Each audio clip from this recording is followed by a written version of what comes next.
Pemirsa, hujan deras telah membawa dampak erosi kecil ya, menyingkap banyak sekali struktur-struktur istana yang terpendam.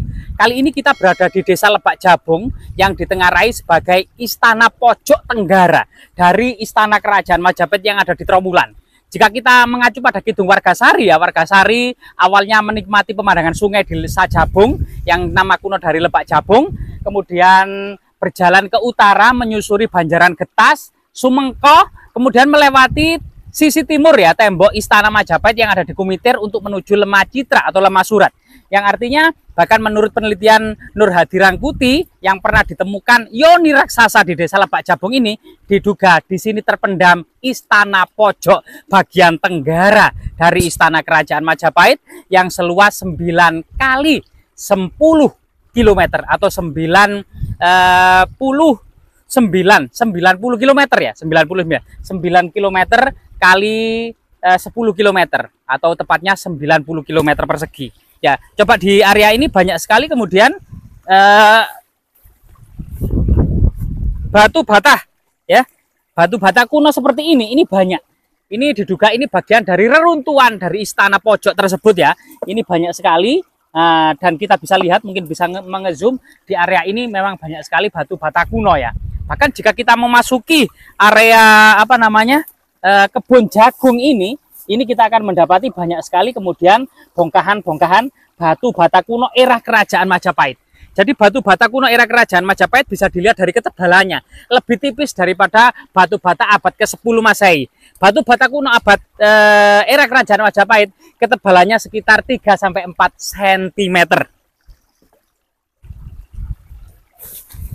Nah, jika kita memasuki area jagung ini ya, nah di sini ini banyak sekali artefak-artefak atau fragmen batu bata kuno. Jejak memang reruntuhan istana ya, istana kuno ya. Nah, seperti ini. Jadi di kebun jagung ini ketika masyarakat mencangkul banyak sekali menemukan batu bata kuno seperti ini ya. Nah, batu bata kuno era Kerajaan Majapahit ini banyak sekali. Coba di sini ya.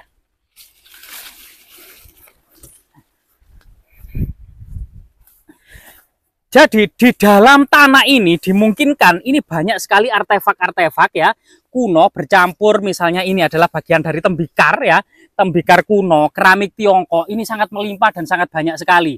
Termasuk kemudian fragmen batu bata kunonya juga cukup banyak ya. Jadi di sini di dalam tanah ini ternyata memang banyak sekali batu bata kuno era Kerajaan Majapahit. Sebagian dikumpulkan oleh warga. Nah, di sini banyak sekali ya. Jika kita lihat ya, kemungkinan di dalam tanah ini masih banyak sekali fragmen-fragmen batu bata kuno atau mungkin juga semacam struktur ya bercampur seperti ini ya. Jadi tembikar-tembikarnya ini berwarna kehitaman ini. Ini mungkin semacam kubur ngaben atau mungkin semacam tempat suci pemujaan atau kemudian semacam pemukiman kuno era Kerajaan Majapahit atau juga perumahan para elit atau mungkin juga Istana Pojok Tenggara sebagaimana para peneliti terdahulu gitu ya. Dan kondisi saat ini masih berupa sawah ya, ladang. Coba kita keliling ke jagung sini ya.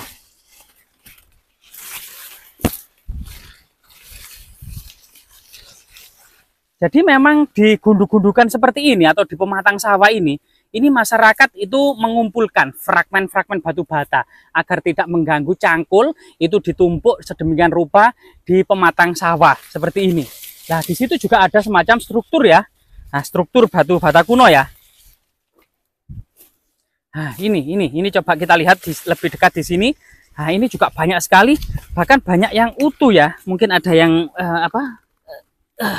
seperti ini banyak yang utuh. Mungkin ada semacam inskripsi ya yang kita temukan di sini. Lah, ini diduga juga semacam ada struktur ya, struktur batu bata kuno yang jika kita lihat ke sungai itu akan nampak sekali struktur-struktur tersebut masih utuh. Nah, di sana juga banyak itu batu bata kuno. Jadi di area persawahan dan ladang jagung ini banyak kita temukan ya batu bata kuno. Batu bata kunonya sudah ditemukan.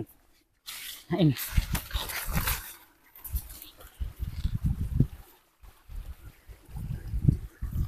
Jika kita melihat saluran irigasi ini gitu ya, yang beberapa hari yang lalu memang hujan sangat deras Dimana kemudian jika kita lihat ya, kita memasuki sungai ini, ternyata memang benar-benar ada struktur tembok bangunan kuno atau semacam diduga bangunan istana atau bangunan suci yang lainnya, memang membutuhkan semacam tinjauan atau ekskavasi dari para ahli. Coba lihat di sana ya, mungkin bisa kita zoom dan kita bisa buka tanahnya sebagian ya.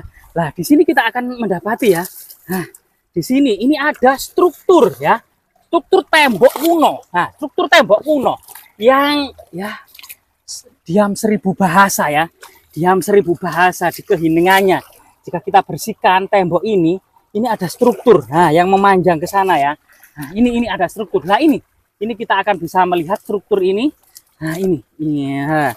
Jadi di sini adalah struktur tembok kuno ya, struktur tembok kuno.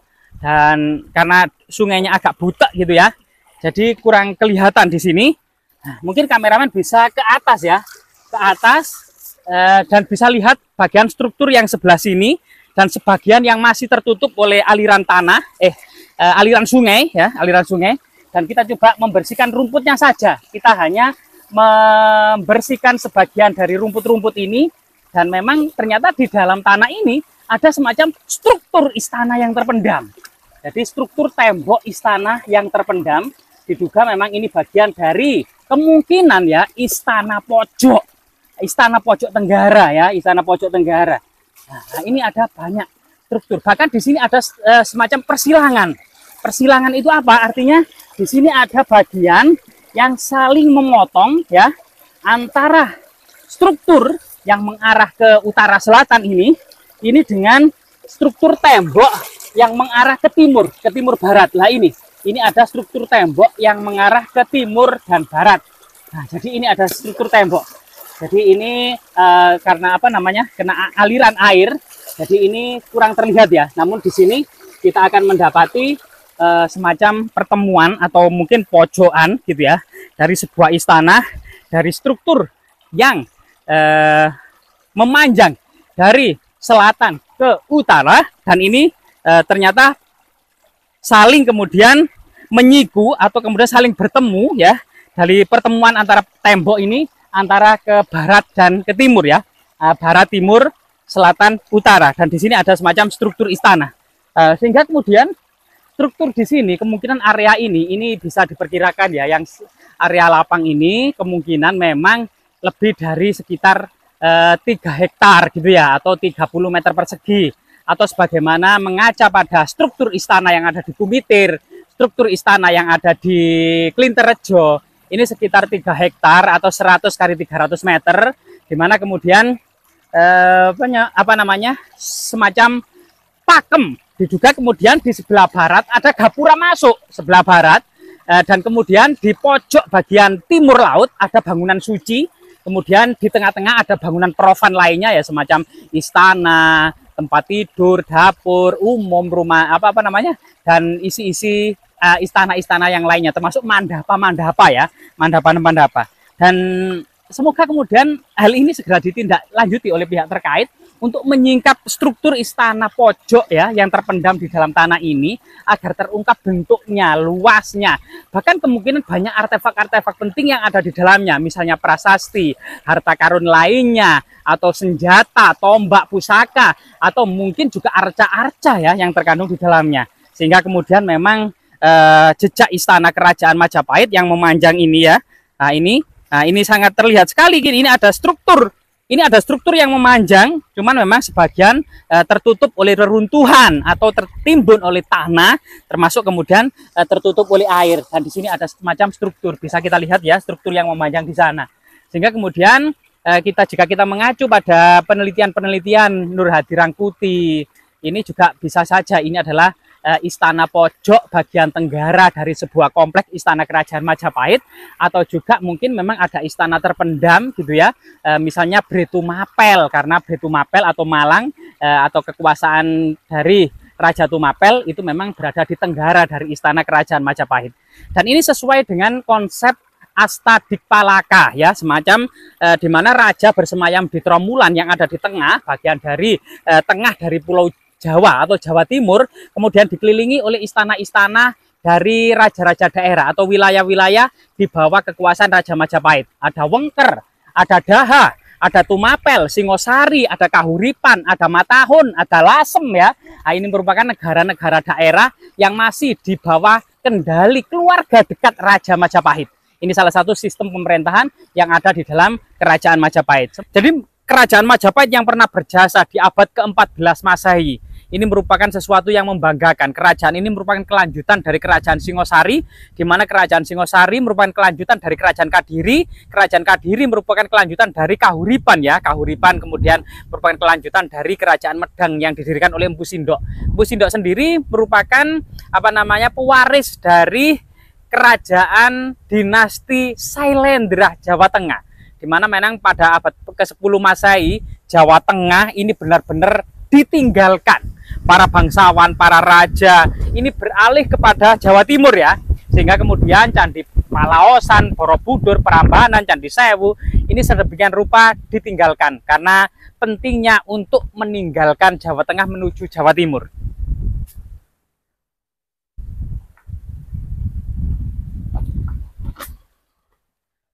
Ya, di dalam kebun pisang ini memang ada semacam temuan ya, temuan terdahulu tentang umpak-umpak. Masyarakat menyebutnya sebagai umpak seribu. Umpak sendiri merupakan semacam landasan tiang-tiang atau pilar-pilar kayu yang terbuat dari batu. Nah, ini sebagai landasan pilar-pilar tiang-tiang kayu. Diduga bisa saja kemudian ini merupakan landasan dari istana pojok atau bagian dari kompleks istana yang sangat besar.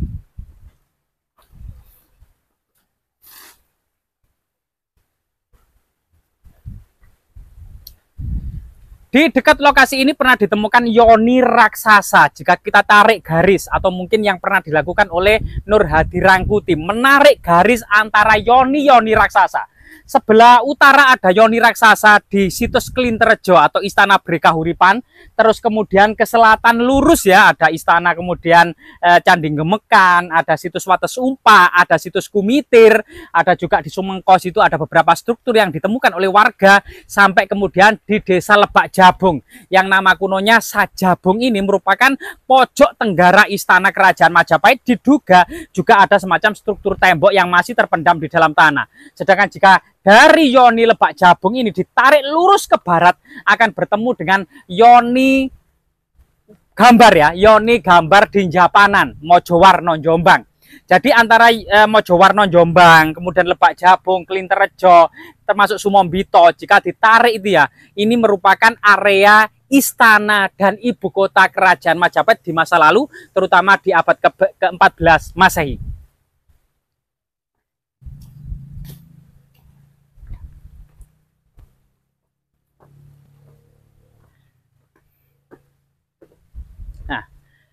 Diduga di sini dahulu ada semacam lantai batu bata kuno ya, yang kemudian ada umpak-umpak raksasa yang sangat besar.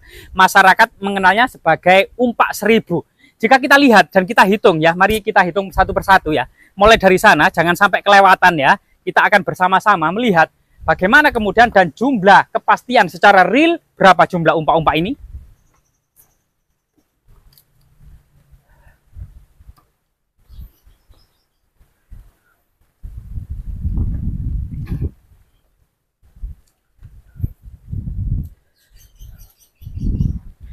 Jadi di ujung paling selatan dari sebuah kompleks umpak batu ini, kita bisa mendapati kondisinya ada umpak yang pecah gitu ya. Karena kondisi semacam berat batu yang tidak seimbang, akhirnya mengakibatkan batu ini pecah.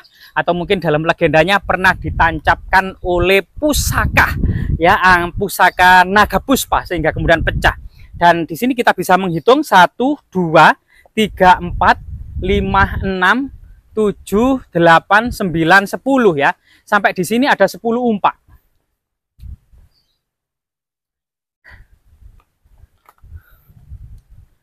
Nah, sampai di sini ini ada 10 umpak.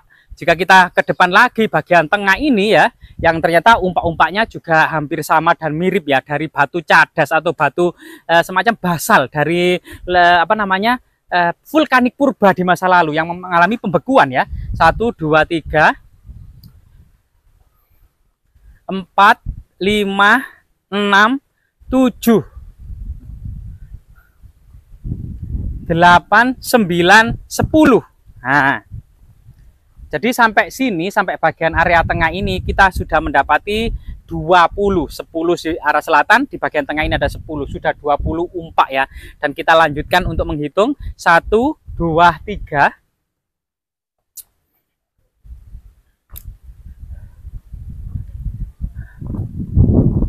4, 5, 6, 7 ya, 8, 9, 10, 11, 12. Nah, 12 sampai di sini. 12, kemudian ada beberapa umpak yang terpisah jauh ya. Sudah 12 di area sini.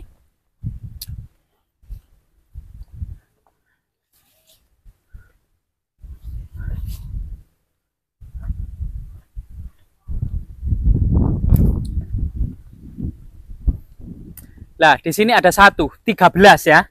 13, nah ini satu lagi 14. Nah, 14 di sini di area bagian utara ini sudah kita hitung ada 14. Jadi 14, 10, 10, 20 tambah 14 ternyata 34 umpak ya. Dan mungkin ini sisa-sisanya dan tidak bisa dipungkiri pada masa lalu, entah pada masa perang dengan Demak, perang dengan Mataram, masa kolonial Belanda, sebagian umpak-umpak ini hilang di masa lalu, atau juga masa di antara tahun 1960 sampai 1990 juga ada semacam penjarahan dan perusakan, sehingga kemudian di tahun-tahun ini bisa saja umpaknya jumlahnya berbeda.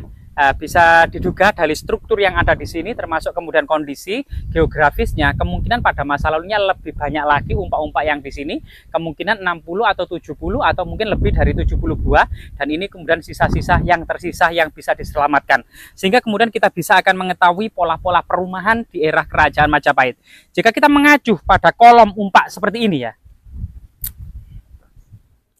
jika kita mengacu pada ini adalah landasan dari tiang kayu, umpak ini berbentuk segi 8 ya, 1, 2, 3, 4, 5, 6, 7, 8, berbentuk segi 8. Kemungkinan memang kayu atau pilar itu berbentuk segi 8, sebagaimana kita mengacu pada mandapa atau Masjid Agung Ampel. Di Ampel, pilar-pilar diduga salah satu bagian dari pilar masih asli sejak zaman Kerajaan Majapahit, karena memang Sunan Ampel sendiri mangkat tahun 1478 dan datang ke Jawa ini untuk menemui bibinya Dorowati, Putri Cempo, itu sekitar tahun 1422 ya, yaitu beberapa tahun atau 2 sampai 3 tahun setelah mangkatnya Maulana Malik Ibrahim atau Sunan Gresik. Jadi di sini banyak bangunan-bangunan tua di pesisir utara, baik itu kemudian di Sendang Dhuwur, ada semacam pilar-pilar kuno era Kerajaan Majapahit, di Giri, termasuk di Ampel salah satu pilarnya ya terbuat dari kayu. Kemungkinan memang dahulu di sini semacam ada mandapa besar, mandapa raksasa, bisa tempat pertemuan atau untuk bermusyawarah atau untuk menerima tatamu gitu ya. Dan mandapa-mandapa ini juga bisa saja juga untuk menyimpan bahan makanan pada waktu itu, termasuk barang-barang yang di kebutuhan istana dan ibu kota Kerajaan Majapahit ya. Jadi semoga kemudian struktur dan umpak yang sangat besar ini yang terletak di Lebak Jabung atau diduga bagian dari pojok tenggara istana Kerajaan Majapahit ini bagian kecil dari sebuah komplek yang sangat luas. Diduga semacam ada bangunan keliling yang bertembok batu bata merah tinggi tebal, sebagaimana kemudian pemberitaan Empu Prapanca dalam kitab Negara Kertagama ya, bahwasanya istana-istana atau bangunan-bangunan besar yang ada di ibu kota Kerajaan Majapahit ini dikelilingi oleh tembok batu bata merah, kutanya Batabang, Umider, Makandel, Aruhur. Jadi istana-istana ini dikelilingi oleh tembok batu bata merah yang tinggi tebal dan besar ya, keliling. Nah, ini sesuatu yang sangat luar biasa sekali, sehingga kemudian struktur pola pemukiman Kerajaan Majapahit ini juga mengalami sebuah kondisi yang ideal, termasuk resapan kota ya, untuk menanggulangi banjir. Ada kolam segaran, ada waduk dan saluran-saluran irigasi untuk penyedia air bersih, serta menanggulangi berbagai macam bencana yang diakibatkan oleh luapan air dari lereng-lereng Gunung Anjas-Moro. Ada Sungai Pikatan, ada Sungai Boroh, ada sungai Katir, Kali Katir, yang semua anak-anak sungai yang dari lereng Gunung Anjas-Moro Welirang ini kemudian menyatu menjadi Sungai Brangkal, tepat kemudian beberapa meter di sebelah timur dari Istana Kerajaan Majapahit, yang sungai ini kemudian menuju ke Sungai Brantas yang mengalir dan pecah kemudian di Canggu, yang sebagian menuju Surabaya menjadi Sungai Mas, dan sebagian terus menuju Kali Porong ya, yang ke Pasuruan. Dan ini sesuatu yang sangat luar biasa sekali, baik dari segi teknis maupun strategis. Para empu dulu membangun istana dengan pertimbangan-pertimbangan yang matang. Termasuk pada masa lalu, selain pertimbangan teknik dan strategis adalah pertimbangan-pertimbangan magis dan sakral. Semoga generasi saat ini mampu ya menghormati dan belajar tentang arti pentingnya sejarah di masa lalu, termasuk sebagai motivasi jati diri, termasuk kemudian bekal untuk kemudian menyusun, mengatur masyarakat yang akan datang. Semoga bermanfaat.